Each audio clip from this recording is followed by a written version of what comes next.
So we want you to understand that you can't measure from where you stand right now how long anything is going to take by how long it's been taking. Because that was then and this is now. And because then you didn't know what you are knowing now. In other words, don't compare how long something will be. It is not about time. It's not about anything other than what you are doing with your vibrational alignment. It is simply what you are doing with your beliefs in relationship to your desires. When you desire something that you believe, there's no time between the vibrational accomplishment of it. But when you want something and you doubt it, there's as much time as you continue to doubt it. Sometimes people will say, well, how long will it take me to get from where I am to where I want to be? And we say, as long as it takes you to stop doubting and start believing. And they say, well, how long will that take? As long as it takes you to stop doubting and start believing. Well, how long does that take? Well, it takes as long as it takes for you to stop doubting and start believing. Well, how long does that take? And we say it's really a variable. But it has to do with how conditioned you are at focusing on what is and how willing you are to focus upon the vibrational what is.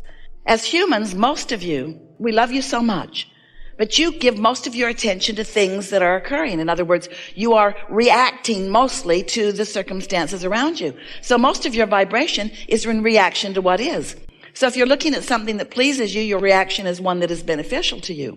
But if you're looking at something that doesn't please you, then your vibrational reaction is something that is not beneficial to you. And you got to cut that out. You've got to stop just looking around by default and then reacting to what you see and expecting any consistency in your vibration.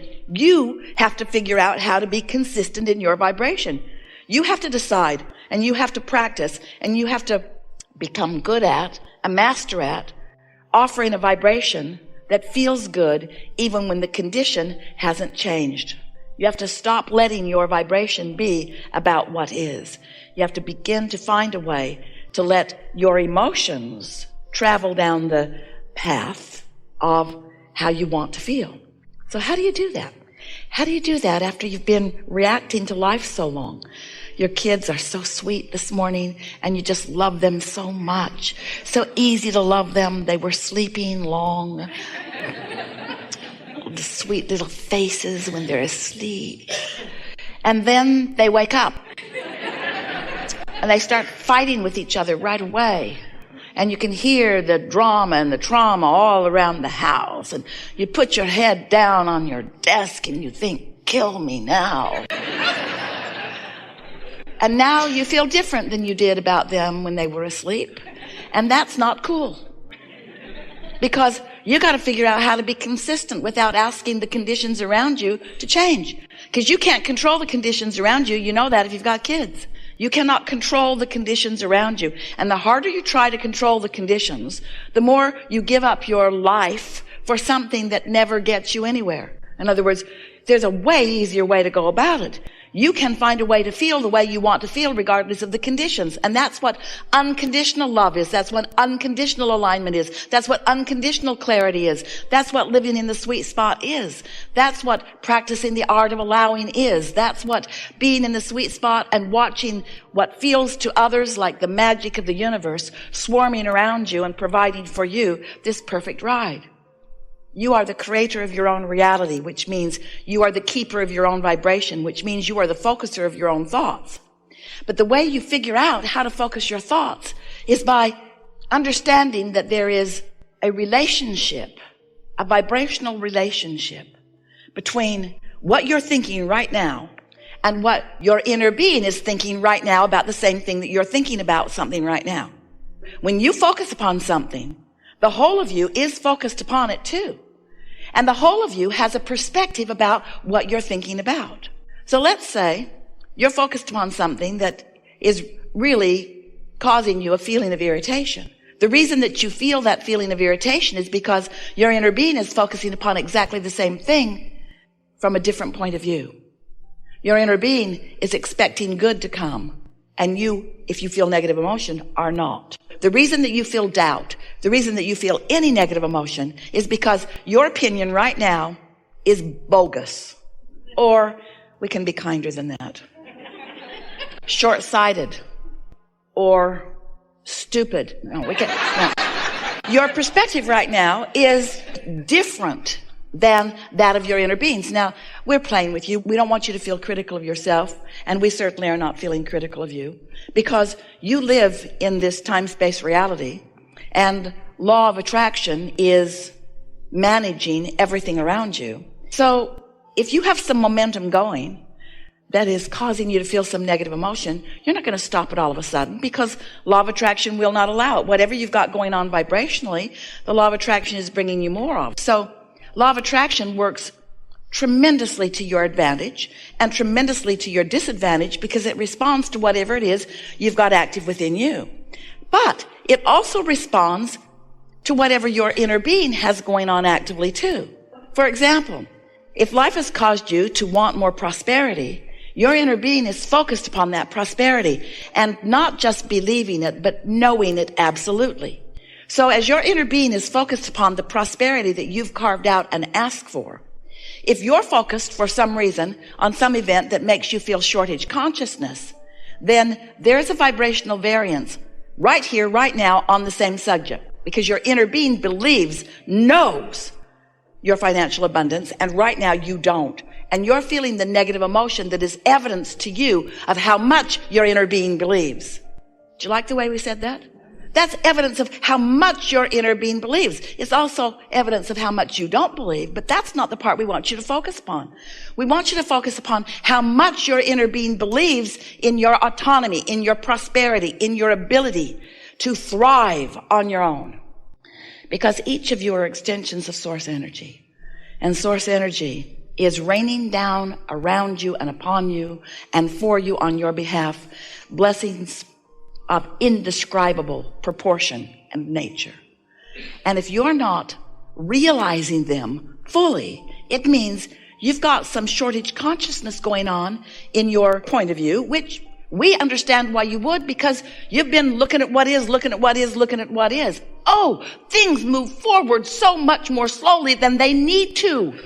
You could clean up your vibration and shorten that gap of manifestation. And we wish that for you. We don't want you to wait so long for something that it's hard to remember how much you want it. We don't want your desires to feel like disappointment to you. We want them to feel like the fresh idea that they felt like when they first occurred to you in the beginning. So, very briefly, we want to remind you that you were source energy before you came into this physical body. And even though a portion of your consciousness is projected here into the personality that you know as you, the larger part of you still remains non-physically focused and holds a vivid personal perspective of you and yours. So here you are in this physical body, doing what you came to, out here on the leading edge, sifting and sorting and coming to your personal important preferences about what you want. So you know what you don't want, and you know what you do want, and you know what you don't want, and you know what you do want, and you know what you do want, and you know what you don't want. And you're carving out of this contrasting experience your idea of how life would be better for you. And so you are creating, adding to this vibrational reality, and the source within you loves the ideas that you are sending forth and stands in the vibrational beingness of every evolutionary idea that you flow forth. So here's this vibrational version of you. It's so real, we wanted you to know that it is real. We gave it a name. We called it the Vortex. The Vortex of Creation. Wrote a whole book about it because we want you to come to understand and believe in this vibrational reality as much, no, even more than you believe in the reality that you can see and hear and smell and taste and touch. Because you got to know that life has caused you to create this. And it is a reality that your inner being knows and bees. So now we want to ask you a question. You have not heard us ask this question before because we've not asked it of you before. So since this vortex exists, and since your inner being is standing right in the middle of it, what do you think it feels like to your inner being to stand in the middle of what you've created? Proud, excited, exhilarated, interested, eager, and happy for you to begin your personal now realization of the details and the unfolding of what you've put together. Now, you can't even describe it very well because you've been putting pieces of it in there for such a long time. And you don't even realize how perfectly the pieces that you've been asking for all fit with one another. So there is a reality that's been forming that when you allow it will surprise and delight you beyond our ability to describe it to you verbally. But it is gestating and it is growing, and law of attraction is responding to it. Can you feel that law of attraction is responding to it? And as it grows and becomes and matures and exists, can you sort of get a feeling of your relationship with it? Can you feel how, as it is growing and expanding and becoming, can you feel how you, in your personality, in your human personality, have a relationship with it? Are you looking forward to it? Are you eager about it? Are you looking forward to the realization of it? Can you find the feeling of it? So as you hang around in more good feeling vibrations, as you meditate more and quiet your mind and therefore release all resistant thought, as you make lists of appreciation, and as you get out more, as you spend more time outside, as you move your body more and you drink more water and you just get feeling better and spend more time with people that are nice to be with and do the things that make you feel good. Stop watching the news on television. Stop trying to solve the problems of the world. Just live in your own life and get to yourself a little more and allow your natural cork to float. It will if you won't hold it under the water. When you let go, right back up there where you belong in the good feeling vibration. So as you're doing more and more of that, frequently, because you'll be in that vibrational vicinity of where your vortex is, ideas will flow from that vortex right into your head. You'll realize something. You'll get an idea about something. You'll say, oh, I know what I want. I know what I want. And when that occurs, that means that there is a seamless transfer. This is thoughts turning to things. That's what's happening. Thoughts turning to things. But thoughts can't turn to things if the things that you are creating are in this high-flying vibration and you're over here in disappointment. You're not going to get any thoughts turning to things under those conditions. Thoughts can't turn to things unless you're up here in the vibration of where the things that you're wanting and the thoughts that are about them are on the same vibrational level. You got to be up there where you can receive them in the same way that you would tune your radio dial in your vehicle. Can't set your radio dial on 98.7 and hear what's being broadcast on 101. In other words, the frequencies have to match up. And you can't have your dial set on disappointment while everything that you've created set on joy and ecstasy and appreciation and love, and have any transfer of thought. That's why you're disappointed. Who you really are is up here, and who you're being right now isn't, you see. So you got to find some way. You have to be creative about it. You got to find some way of being happy anyway. You got to stop needing something to change so that you can have a good feeling response to it. You got to figure out how to be happy before it happens. That's what we mean by getting out ahead of it. You have to get out ahead of it. And we know for sure that this knowledge, this understanding that you are gathering here and have gathered even before you got here, but that is being amplified with this conversation. We know for sure that your understanding of the processes that we are talking about, of the laws of the universe, will put you in a place of heightened expectation. And that's all that is required. Just a little shift in your expectation will make the difference between what manifests and how long it takes to manifest. So it sounds to you a little bit like we are eager for you to have manifestation of the things you want. We hear you say to us, Abraham, all right, I'll accept your version of the vortex. I can't see it or hear it or smell it or taste it or touch it, but I believe you, sort of. I'll accept that it's there, but just tell me, how can I get my money out of the vortex and into the bank? How do I turn those vibrations into thoughts and those thoughts into things? And we say, this is how. You find the feeling place of what you want. If you're wanting an extra $2 or $3 or $4 or $5 or $6 or $7 or $8 or $900,000 and you want it like right away, it's not likely that it's going to land in your bank account by the end of this gathering. But by the end of this gathering, you can have accomplished a feeling of prosperity. And if you can accomplish a feeling of prosperity by looking at the abundance that is evident in your life, both the financial abundance and the lifestyle abundance, and the ease abundance, and the clarity abundance, and the friendship abundance, and the magnificent planet abundance. In other words, there is so much abundance that you could focus upon, or you could just stop, and this is the thing that we want you to understand.